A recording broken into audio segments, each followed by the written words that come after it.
Good afternoon, ladies and gents. Let me just put my mask down because we don't need that out here in the bush. Nice fresh air, beautiful sunshine. Be damn Corona. Anyway, ladies and gents, welcome back to another episode of Sofa Safari. Today we have a legend in his own right, a celebrity, if you will. We've got the chef at the back, Chef Ryan. There he is, wearing a Suzuki hat instead of a Land Rover hat, just to rub it in my face. But yeah, nice to have the chef with us. We do get him out and about every once in a while. Otherwise he really just starts cooking some weird and wonderful things, and it kind of gets a bit strange, so we have to get him out and show him some wildlife. Anyway guys, so this afternoon, as you can see all around me, and as you would have seen from Chad's previous Sofa Safari where he got that beautiful little leopard cub, if you haven't watched it yet, please go watch that, because who doesn't want to see a leopard cub getting carried around by its mom? But as you saw in that video, and as you can see behind me now, it's green, it's beautiful, it's summer, it's hot, and so you might see a few marks of perspiration on me every once in a while. I apologize about that, but it's Africa, you know, we do the best we can. So this afternoon we're out and about enjoying the bush. This is the first time myself and Brits have been out now, because we've been on leave for 2 weeks, and yeah, we're going to see what we can find. What I first wanted to stop off and show you guys was this, and just so that we don't damage it too much, it's a beautiful, or damage all of them, because there's 3 flowers, so just take one. But there's a beautiful flower here, and we call it a lion's eye. So there you go, maybe I can get it nice and close there. It is starting to wilt a little bit because it is so hot.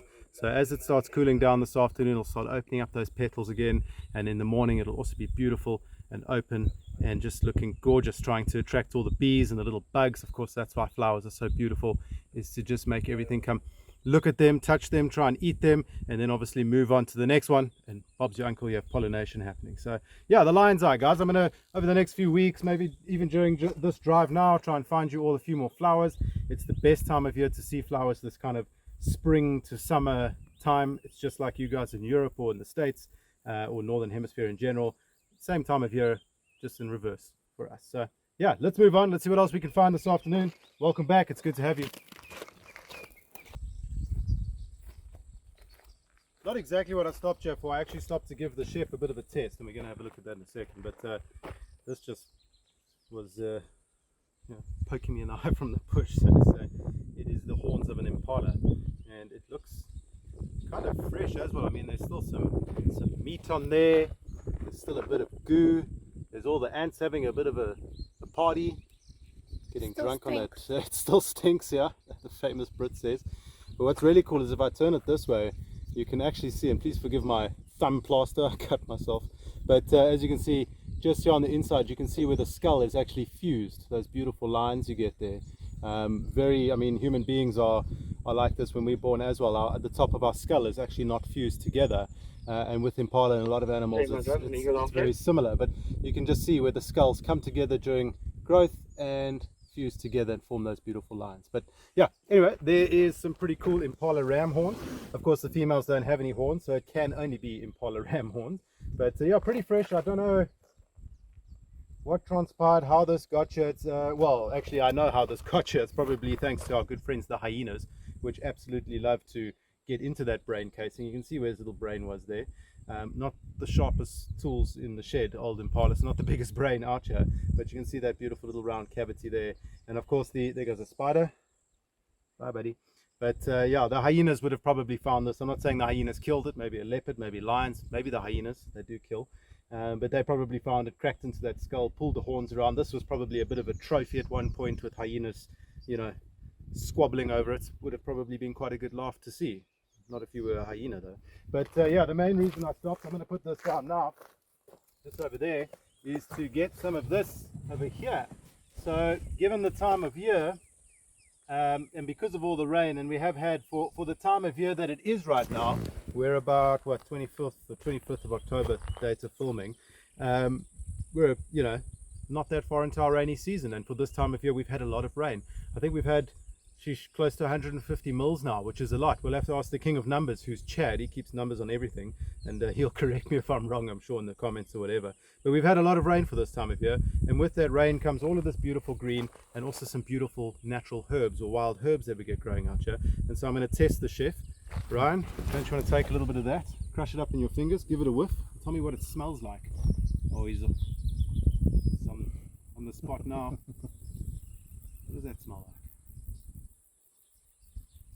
something that you don't cook with very often, I'll be honest. I'd actually say it smells a little bit like anise. I could be wrong. It is anise. It's wild anise. So there you go, folks. The chef at Tanda Tula does indeed know what he's talking about. But it is wild anise, or as I like to say, aniseed, just a bit easier. And if I bring you maybe a little bit, I mean, these little bunches down here are them. But if I bring you, that's what the little flowers look like. And that's where you'll actually get. So what you can do is just strip those completely off. Get this beautiful powdery stuff, break that up, smell it, and it smells exactly like licorice. So there you go, wild anise. And you can actually use this to cook. So Ryan, maybe you can get into the kitchen and show everybody how to cook with wild anise. All right. Anyway, let's move on, guys. Sorry about the Impala. Right, folks, so with all of these little pans that we have all around us because of the tremendous amount of rain we've had for this time of year, it obviously makes the environment very, very pretty. But just off over here, we have a little wood sandpiper just frolicking around at the water. You always find them at water, and when we first got here, I got quite excited, you know, because I haven't seen one for a long time. But got my camera out, got the binocs on them, took photographs of them, because that's what I do with the big camera. Instead of lugging binoculars around, I lug this thing around, take a photo, and then zoom in and have a look at him. And yeah, it's a wood sandpiper, but I did get excited. I thought it was maybe a marsh sandpiper, which I've never seen before after referencing the book. But once I actually looked at the photographs a bit closer, I could see that it was just the common wood sandpiper. But I'm not upset with that at all. But yeah, nice bird to see, and there he goes. But yeah, very cool bird to see, guys. So anyway, let's carry on. Let's see what other birds we can find. All the cuckoos are back as well for all of our bird lovers. So we hope we'll get some audio of them, maybe even some footage of them for you all to hear or see. But let's see what else is out there. I just want to make sure it's him before I go making a track. Yeah, it is him. And he's drinking.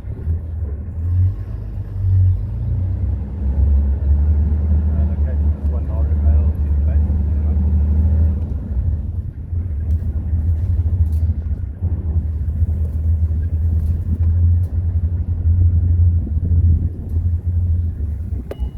Got him, bub. Can't drive too much on the solar.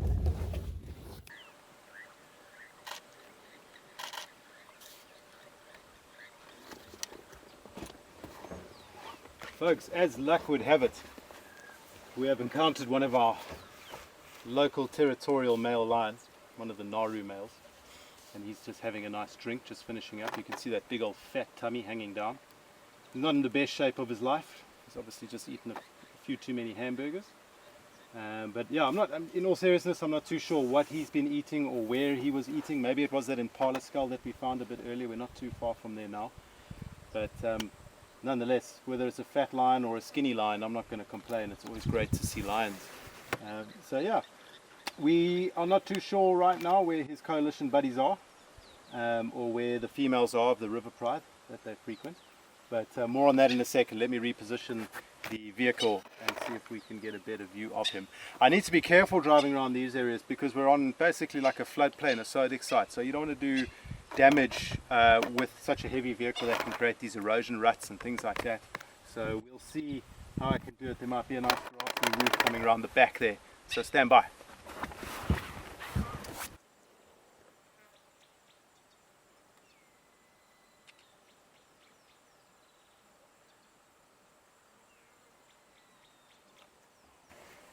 So there we go, guys. We've managed to come around a number of bushes here on a bit more of an ecologically safe route to have a look at this male. And yeah, he's luckily, I mean, as we just saw, he was having a drink. Otherwise, you know, at this time of day, given the time of year with the heat that we have, that can be rather boring animals to spend time with. But he was having a drink when we got here, and that was quite pretty. I know Britt was very excited to get that on camera. I snapped off a few photographs. I don't know how good they were, but I took them. And now he's come to relax in this nice bit of shade here. You can see he's panting heavily, and this is the way that cats and dogs and things of this nature keep cool. They don't perspire like us humans to keep cool, so they need to pant, just that lots of cool air rushing through the lungs and helping to cool down the blood in the entire system. But yeah, there he goes with a bit of a grunt back onto his side, and you can see the fat tummy just kind of sticking out like a bit of a balloon, bit of a bubble. What's really quite cool as well is I think because he's so fat at the moment, you can see all the veins along his back. obviously just because of the pressure, the tension that stomach's causing hanging down, his veins are having to work a little bit overtime, his veins and his arteries, as you can see. Kind of like it doesn't make sense, but kind of like one of those gym bunnies once they've gone to gym, you know, they're all pumped up. But yeah, I guess lions are pretty pumped up all the time. They're remarkably strong animals, very strong-willed and very good at what they do. And what they do is sleep. So yeah, when I said earlier that the impala that we found a bit earlier, that skull, may have been his meal, if it was, you can probably bet your bottom dollar that that was killed by the river pride females. So one thing we've managed to pick up on is that the river pride females are very good at killing impala, strangely enough for lions. It's not one of their favorite things to kill. Whereas the Nharu males are very good at stealing and eating that impala. So yeah, the poor girls do try often and do kill often, only to have their boyfriends or husbands, or whatever you want to call them, come in and poach their meal. So yeah, the cheeky buggers. But as I was saying a bit earlier, it's interesting to see lions hunting impala. Now, I mean, it's not that weird or wonderful, but it is quite interesting because generally speaking, lions will go for something that's a bit slower moving, a bit bigger, a bit more meat on the bone, whereas impala they're very small, they're very quick, they're very nimble animals to try and catch when they're running and darting in between all the trees and bushes and so on. And when you're a big lumbering lion, even if you are a lioness, you can weigh up to 150 kilograms. That's a lot of mass to move around. I mean, I weigh just shy of 100 kg, so you can imagine I consider myself to be quite beefy, if you ask me. So you can imagine how big a lioness is when she's trying to move at full speed. And those little impala with their tiny little legs, very nimble, very good at what they do, and lions often struggle to catch them. So yeah, as I say, the river pride females have become remarkably good at hunting impala, and I hope they remain so, and keep themselves fat and their one remaining cub nice and healthy. They have been mating again with the Nharus, so hopefully we've got some new cubs on the way. I can't report anything new on that front at this point in time, but hopefully soon we'll have some new cubbies in the system. Let's see what he gets up to, guys. Probably not much, it's hot and he's a lion. Right guys, so we decided to move on. We sat with that male lion for a while. He rolled over once or twice. He's checked out the bush that he thought was moving once or twice. But as I say, we were quite lucky in terms of getting him actually drinking when we first found him, as short as it may have been. It's not actually common to see lions drinking at this time of day at all. So very cool, I'm glad that we got that. But otherwise he just did what lions do and roll over, be fat and do nothing really. So we're going to move on through the afternoon. The sheep at the back is demanding all sorts of species, so you know he was getting a bit fed up that we sat with the lion for so long. So yeah, we better just look after our VIP at the back. Stick around, folks. So we're just stopping. There it is. We're just stopping to appreciate the bird call going on around us now. Trying to keep quiet so that there you go. So it's not exactly a bird call, but it is a sound that a bird will produce with its environment. It's a woodpecker, and it's there it is again. And furthermore it's a bearded woodpecker. There he is. And the reason I know that is because bearded woodpeckers are basically the only woodpecker that actually make use of a tap, a tune, if you will, what's the word I'm looking for? A tempo of tap that is basically their territorial calling. Whereas all the other woodpeckers, when they're pecking, they're just pecking for food. Tick, tick, tick, tick. There you go. They just tick, tick, tick, tick, tick, tick, tick, because they're just trying to find something to eat. And bearded woodpeckers can do that themselves as well, because they are woodpeckers. They just like to tap on wood to try and find that wood lice and any other grubs and things they might find in there. But yeah, interestingly enough, the only woodpecker that makes use of its tap in order to demarcate its territory. And as this one was tapping now, I could hear another one tapping somewhere over there. So they're obviously having a bit of a conversation, you know, get off my property sort of thing going on around here. But yeah, I just find that interesting, and for all of you that are into birds, I'm sure you do too. Anyway, let's move on. Folks, as luck would have it, we've crossed through the Mashakan River and onto the other side, and we happen to be confronted by two dead trees, two old African skeletons, and one of them actually has the woodpecker that we were talking about a bit earlier, busy tapping away there. So Brit's got him in frame now, and what you're looking at is a bearded woodpecker, and when he There you go. Nice little beat, tempo, tune, I guess, whatever you'd like to call it. And yeah, very cool that we can actually see him and get him in frame for you guys. Really enjoy woodpeckers. Very good at what they do.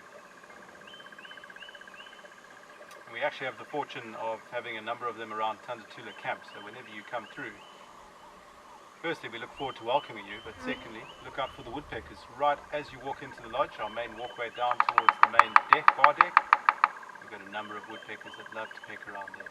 Keep your eyes peeled. Let's let them have one more tap and then we'll move on.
Enjoy that.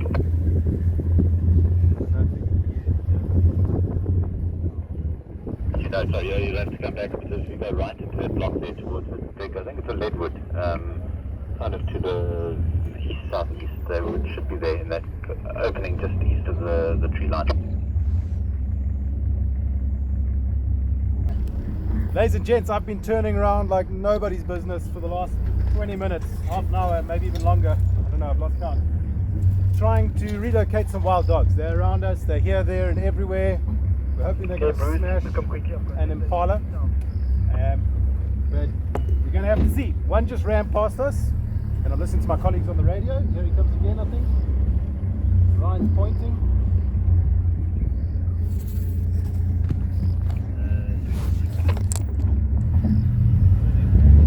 They just went past. They killed an impala, I think, in the radio.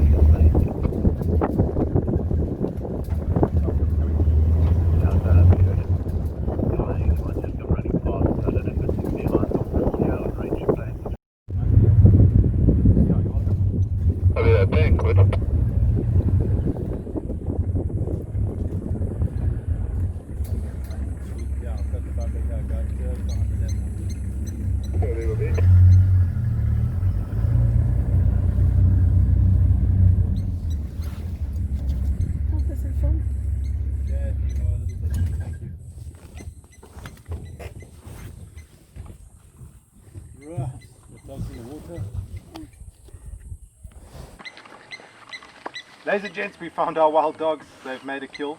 Not so great for the impala, but great for us, great for our celebrity chef at the back to see some dogs feeding.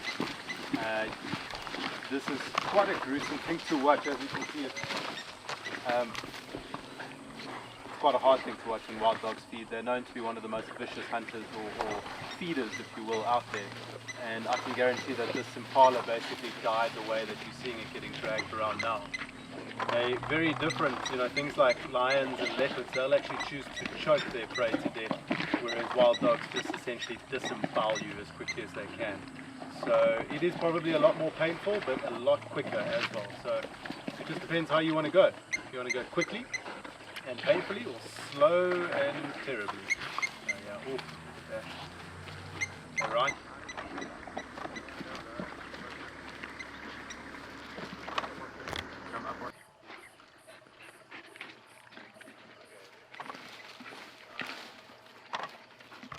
Yeah, you have loads of them coming right towards Mashatan Dam now. Keep coming north, Bruce. Keep coming north. Don't go to the Mashats. Keep coming north.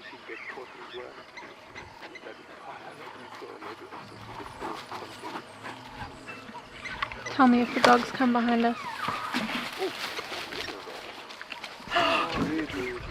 The baby.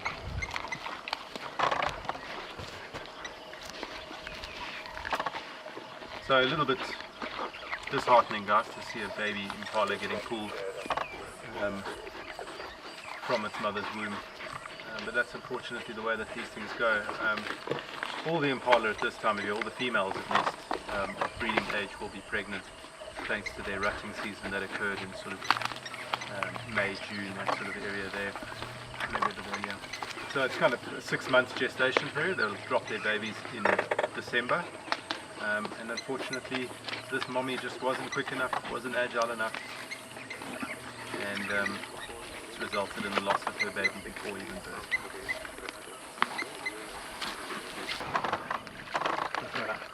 This is quite cute.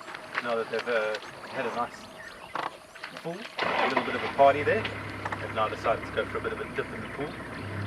And this is interesting because our Harry the Hippo is here. He's in this dam. This is Mashatan Dam. And I know that Harry the Hippo does not take too kindly to wild dogs messing up his view. So let's see what Harry does. But it's always great to watch wild dogs having a swim. They absolutely love it. You know, unlike the cats, they really enjoy it, just like your dog at home.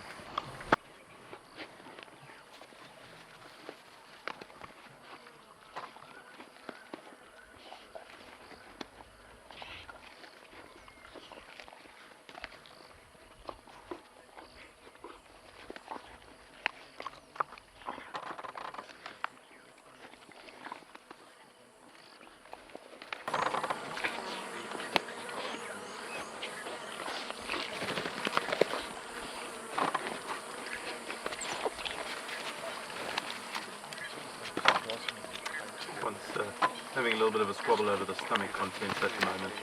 A lot of people often assume that predators don't eat stomachs or stomach linings, but they very often do. It's not their favorite thing to eat. Of course, there's a lot of acids in there and so forth, which are not very tasty. Plus, they don't have very much interest with what is inside there, which is grass and leaves and so on. But as you can see, a little bit here and there, they just definitely happen.